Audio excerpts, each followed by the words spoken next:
जोगी भाऊ म्हणे आश्रम निधी भवन निधी भरल्यानं जर HIV आणि ब्लड कॅन्सर सारखे दुःख जर दूर होत असतील, कायले लोक एवढ्या हॉस्पिटलमध्ये जातील म्हणे. एका परमेश्वरी गुणाची चर्चा बैठक सुरू आहे आणि या परमेश्वरी कार्यामध्ये स्वयं भगवान बाबा हनुमानजी उपस्थित आहेत. बाबांना माझा प्रणाम. त्याचप्रमाणे आम्हा सर्वांचे सद्गुरू महान तेगी बाबा जुमदेवजी उपस्थित आहेत. बाबांना सुद्धा माझा प्रणाम. त्याचप्रमाणे आमच्या मातोश्री आई वाराणसी आई सुद्धा या परमेश्वरी कार्याला उपस्थित आहे. आईला सुद्धा माझा प्रणाम. त्याचप्रमाणे आजच्या या चर्चा बैठकीचे अध्यक्ष आदरणीय सन्माननीय परमपूज्य परमात्मा एक सेवक मंडळाचे संचालक आणि आजच्या कार्यक्रमाचे अध्यक्ष आदरणीय तापेश्वरजी वैद्य साहेब साहेबांना माझा आदरपूर्वक नमस्कार.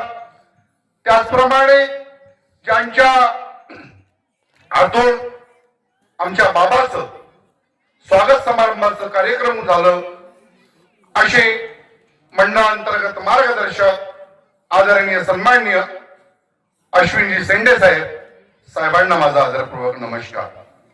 आणि आता नुकतंच ज्यांनी बाबाच्या शिकवणीप्रमाणे मार्गदर्शन केलं असे आदरणीय सन्माननीय शेळके साहेब साहेबांना सुद्धा माझा आदरपूर्वक नमस्कार. आणि मंच खूप मोठा असल्यामुळे आणि वेळेचं भान ठेवून कुणाचं नाव सुटेल कुणाचं नाव घेतलं जाईल आणि म्हणून संपूर्ण परमपूज्य परमात्मा एक सेवक मंडळांतर्गत संपूर्ण मार्गदर्शक मंडळी काही बाबाचे जिम्मेदार सेवक सर्वांना माझा आदरपूर्वक नमस्कार. आपण सर्व या परमेश्वरी कार्याला उपस्थित बाबांचे सेवक सेविका बालसेवक बालसेविका सर्वांना माझा आदरपूर्वक नमस्कार. तुम्हाला 1500 रुपये शासनाकडून मिळत आहेत ना, बरोबर ना? आता मी उद्या वैद्य साहेब मला अर्ज लिहिता येत नाही. 12वी शिकलो पण निवड मस्ती संगत राहिलो त्याच्यामुळे मला अर्ज लिहिता येत नाही. तुम्ही मला एक उद्याला अर्ज लिहून द्या. ज्यांचे मुलं हे परमेश्वरी कार्यात न बसता चंगराचंगरी करतात यांचा करता एक हात ठेला. म्हणजे उद्याला आपण मस्का साथ येते 30 रुपये बोऱ्यानं फेकलं जाते बोरा त्या कामात येते. आपण स्वतःचे मुलं सावरू शकत नाही. तुम्ही परमेश्वराने तर हे तर वाटच पाहून राहिलं राकेश दादा की अशाच पद्धतीनं चालावं म्हणजे यांना कोर्टात खेळ खेळायला मस्त होतं. त्यांची आवक नाही वाढेल का? तुमचे माझे मुलं जर बेंड निघले तर नाही का? प्रत्यक्षात पाहताय काय मुलं बोलून राहिले. तुम्ही वर्धमान नगर भवनामध्ये कधी ते चर्चा बैठकीला गेले का? किती शिवखिणी गेले? हात तर वर्त करा. अहो बाळ सुद्धा स्वतःच 6 महिन्याचं असेल ना ते सुद्धा रडत नाही. काय खरं आहे की खोटं आहे ताई? तुम्ही सांगून राहिले खरं आहे की खोटं आहे? बाळ सुद्धा रडत नाही. आणि इथं पा तेच तर करायला आता आपण इथं आलेलं सुरुवातीतूनच झाली. आता बघा अनमोल असे मार्गदर्शन आतापर्यंत इथं झाले.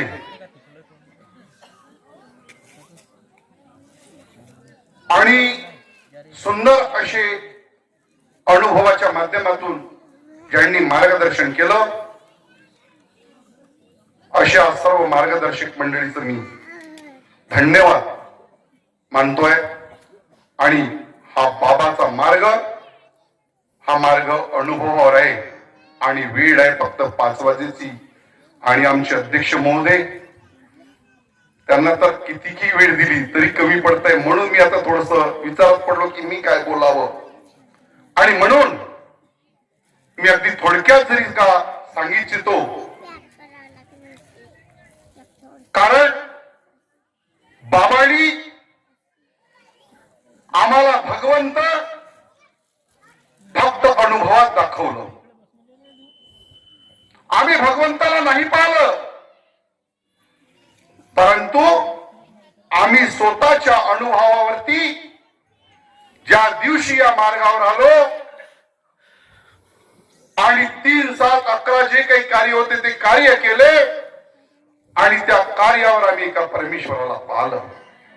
आणि मला तर असं वाटतं की संपूर्ण शेवकांना सुद्धा इथं शेवकीताईंना माहित आहे की जोगी भाऊ का बरं मार्गात आले. मी 3 वर्ष या गावात आलेलं आहे, तुम्हाला बऱ्याच लोकांना माहिती आहे. ज्या आईला डोळे नव्हते तिला डोळे झाले तयार. ज्या शेवकाचा हाताला बोट नव्हते असे मंडळाचे उपाध्यक्ष आदरणीय सन्माननीय देवराजी तुमसरे साहेब यांचा हातावरती शेवक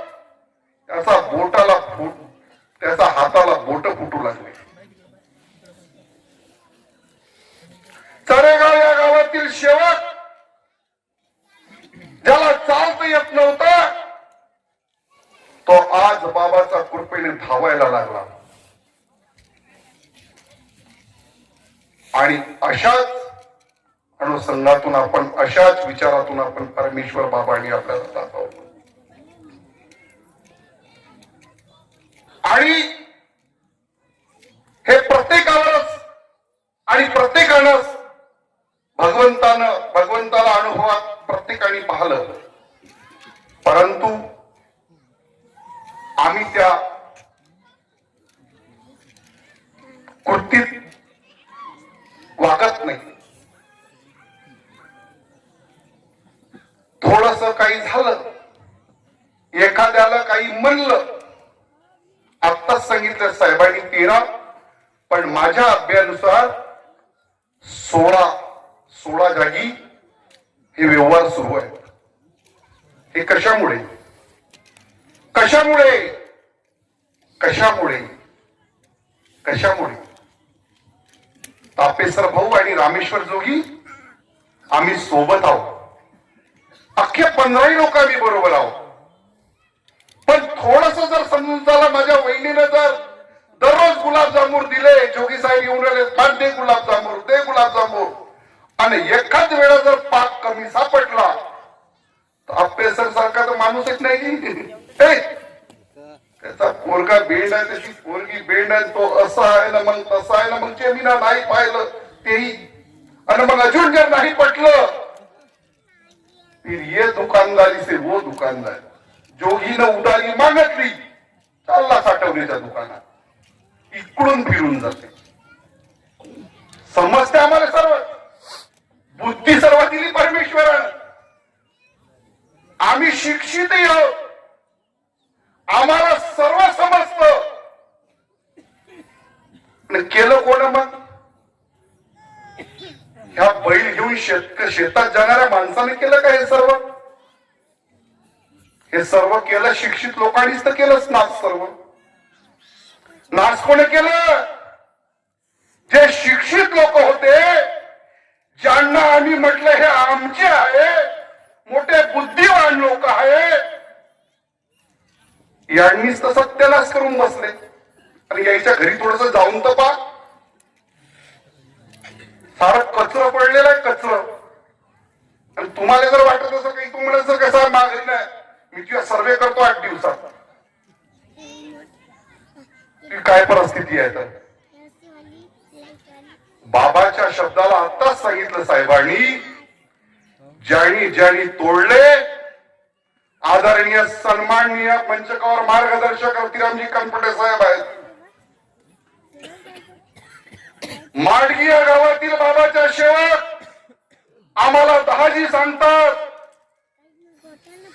उमरेड वरून ते ओमवाला आला आणि त्यांच्या बरोबर या दहाजी बरोबर राहणारा सेवक हा का सांगते म्हणे, बाबा मोठा झुमदेवजी होय म्हणे. काय हो दहाजी, बरोबर आहे की नाहीये? आज त्याच्या तोंडात अन्न जात नाही, ढुंगणानं घासत असत्य की सत्य दहाजी इथं उपस्थित आहे. त्याचा हात फक्त हा इथपर्यंत राहते. सून असट देते असं, हे एवढं हाल ते हाल, तरी अन्न जात नाही. सत्य की असत्य दाजी? ही सत्य कृपा आहे. आजही जिवंत आहे. बाबाला खूप धन दिलं, जे नव्हतं ते दिलं, पण आज काय परिस्थिती सुरू आहे? बाबानं सर्व फुकटात दिलं. अरे एकही पैसा घेतला नाही. अरे सारे निष्काम कार्य बाबाने केले. आजही या मंचकरचा मार्गदर्शक तेच कार्य करत आहे. आणि आम्ही काय करून राहिलो आता?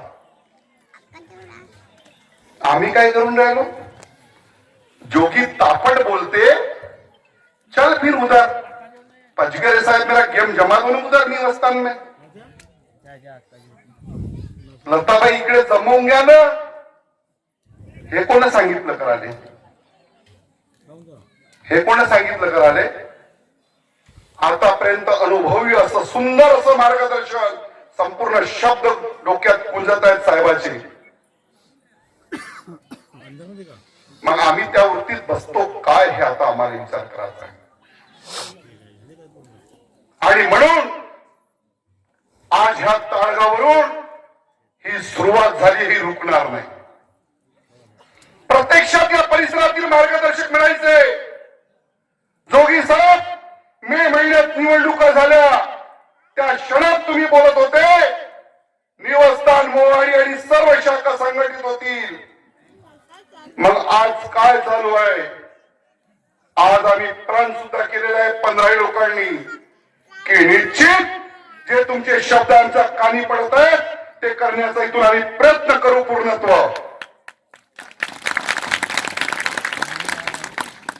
तुम्ही कालही मंडळाचे होते, आजही मंडळाचे आहात. मात्र काही लोकांनी माझ्या सारख्या मूर्ख स्वार्थी माणसानं तुम्हाला गायमुखला जो सरळ रस्ता जाते तो न दाखवता तुम्हाला तुमचं वया दाखवलं आणि तुमचं डिझेल पेट्रोल संपूर्ण संपवण्याचे कार्य माझ्यासारख्या मूर्ख माणसाने केलं. त्याला बाजूला ठेवून आपल्याला संघटित राहायचं आहे आणि बाबाचे कार्य इथून या ताळगाव पासून योग्य रीतीनं अख्ख्या मोवाडी तालुक्यात नव्हे तर जो काही हे रामटेक वगैरे जे काही क्षेत्र असेल तिथं आपण करण्याचा एकत्रित प्रयत्न करू आणि बुटात बोट टाकून करू. आपण आहे आमच्या बरोबर शिक्षित वैद्य साहेब आहे, आमचे मंडळाचे संपूर्ण पदाधिकारी योग्यरित्या नाही.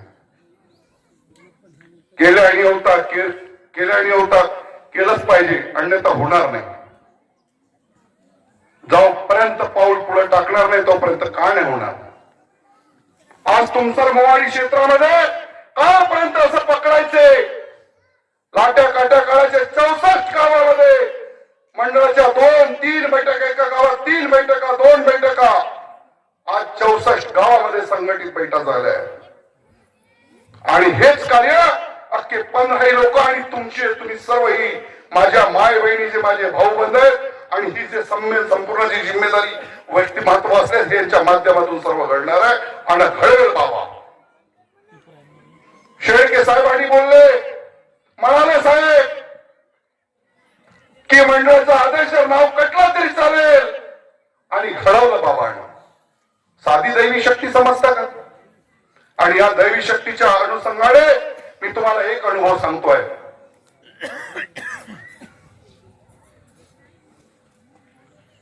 मे महिन्यामध्ये निवडणुका लागल्या आणि लागल्याच्या तत्पश्चात आजच्या दिवशी ही दैवी शक्ती बघा, प्रत्येकाने पूर्ण डोक्यात फिक्स करा काय आपला आणि प्रत्येकाचा अनुभव आहे. मे महिन्यामध्ये निवडणुका लागल्या मंडळाच्या आणि मंडळाच्या निवडणुका लागल्याच्या आदल्या दिवशी ही संपूर्ण आमची जी धुरा होती, जगन्नाथजी सोनकुसरे मार्गदर्शक, ज्येष्ठ मार्गदर्शक आणि राहुल गुरुजी यांच्या हातावरती ही आमची संपूर्ण आमची जी टीम उभी झाली होती त्यांची धुरा त्यांच्या हातावर होती.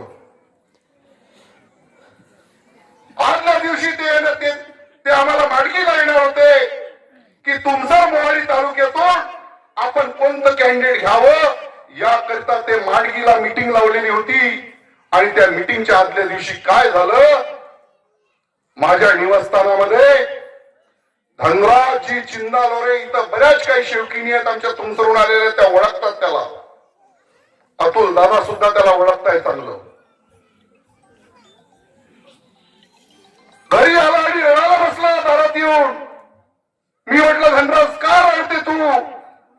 त्या मुलानं कितीतरी लोकांना रडवलं. आदरणीय मोरकर भाऊ तुडक्याचे ते सुद्धा त्याला ओळखतात. खूप रडायला लागला. मला काय रडून आलं धनराज?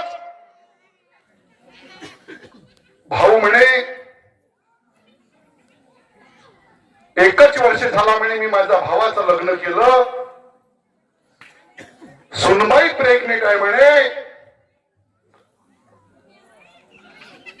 आणि तिचं ट्रीटमेंट केलं म्हणे. उठत नाही बसत नाही म्हणे. त्या ट्रीटमेंट मध्ये निघालं म्हणे की HIV आहे आणि ब्लड कॅन्सर आहे. हा माईक सत्याचा आहे आणि ज्यांनी हा अनुभव सुद्धा पाहिला ते इथं आहे.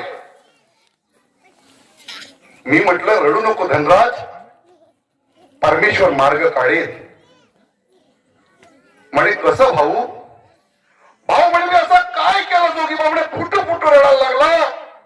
असे कोणते वाईट कर्म केले जोगी भाऊ? म्हणे अरे म्हटलं तू धीर धर. माझ्या निवासस्थानामध्ये त्यापूर्वी माझे आजी कॅन्सरने पीडित, माझे मोठे वडील कॅन्सर पीडित, माझे वडील कॅन्सर पीडित आणि हे सर्व दुःख मी तुकडोजी हॉस्पिटल मध्ये त्यांना घेऊन केलेले आहे. म्हणून मला चांगला अनुभव आहे दुःखाचा आणि त्यामुळे त्यातील डॉक्टर सुद्धा माझे परिचित आहे. मी म्हटलं धनराज अमुक अमुक डॉक्टर त्याच्यापाशी जातो. ठीक आहे जोगी भाऊ म्हणे. दाराचा बाहेर पाय काढलं आणि काय त्या परमेश्वराची लीला भगवंता काय घडवतो, तू कसं घडवतो हे कथही कळत नाही या मानवाला. किती बुद्धिवान जीवन असत. शब्द निघाला. धनराज म्हणलं उद्याला राऊत गुरुजी सोनकुसरे काकाजी आपल्या माडगीला येत आहेत म्हटलं. त्यांची मीटिंग आहे. ते येऊन गेलं. त्यांच्याकडे आपलं दुःख सर्व मान म्हणलं. त्यांनी सर्व आपलं दुःख 30, 20, 25 मिनिटं मांडले आणि मांडल्याच्या नंतर राऊत गुरुजीने एकच विचारलं, तुझ्या निवासस्थानात आश्रम निधी भवन निधी भरली किती आहे? यांनी सांगितलं फक्त माझी एकट्याची आहे. तुमच्या जीव कुटुंबात जीव किती आहे? यानं सांगितलं मोठे 5 आणि लहान 2. म्हणजे सर्वांची आश्रम निधी भवन निधी भरा. हा ज्या बिमारीचा उत्तर आहे हा मोठा तिथून तडपडीने उठला. तापट स्वभावाचा आहे. आला माझ्याकडे. जोगी भाऊ म्हणे आश्रम निधी भवन निधी भरल्यानं जर HIV आणि ब्लड कॅन्सर सारखे दुःख जर दूर होत असतील, कायले लोक एवढ्या हॉस्पिटलमध्ये जातील म्हणे. धनराज म्हणलं तू बाबाचा सेवक आहे. अरे शब्दावर भगवंत बाबांनी दाखवला आहे. तू म्हणलं जे शब्द दिले गुरुजींनी ते शब्द करून पाय. परमेश्वर काय घडवतं पाहू आपण. दुसऱ्या दिवशी हा नागपूरला गेला. सकाळचं वेळ होता. ऑफिस बंद होतं. ती सुनबाई खूप रडू लागली. हा म्हणे सुनबाई खूप रडून राहिली. जोगी भाऊ काय करू? अरे म्हटलं तू ज्या हॉस्पिटलला नेत आहे तिथं फक्त तू बेडवर ठेव. तिचं ट्रीटमेंट करू नको. तत्पश्चात पहिल्यांदा पूर्वी पैसे भरून काढ आणि त्याच्यानंतर त्या राऊत गुरुजीला तिसरीत दाखव. तेच कार्य त्यानं केले. आश्रम निधी भवन निधी मंडळाची भरली आणि 12 ते 13व्या दिवशी माझ्या निवासस्थानी मीटिंग होती. उमेदवार म्हणून मी उभं होतो. रिपोर्ट आली कॅन्सर पण मुक्त आणि HIV पण मुक्त. आज त्या सुनबाईला 2-2.5 महिन्याचं बाळ आहे. गव्हर्नमेंट हॉस्पिटल गोंदिया इथे 30 कार्यरत आहे. आणि हा एवढा मोठा आमच्याकडे अनुभव आहे. इतका मोठा अनुभव आहे आणि आमचे कार्य कोणते सुरू आहे? लहानसा अनुभव आहे. अरे HIV मुळे तुम्ही करोडो रुपये, तुमची 10 एकर जमीन असेल ती जर विक्रीला जर काढली ना, जर कोणी म्हणत असेल की मला HIV ना हॉस्पिटल मधून आराम झाला, मी मान्य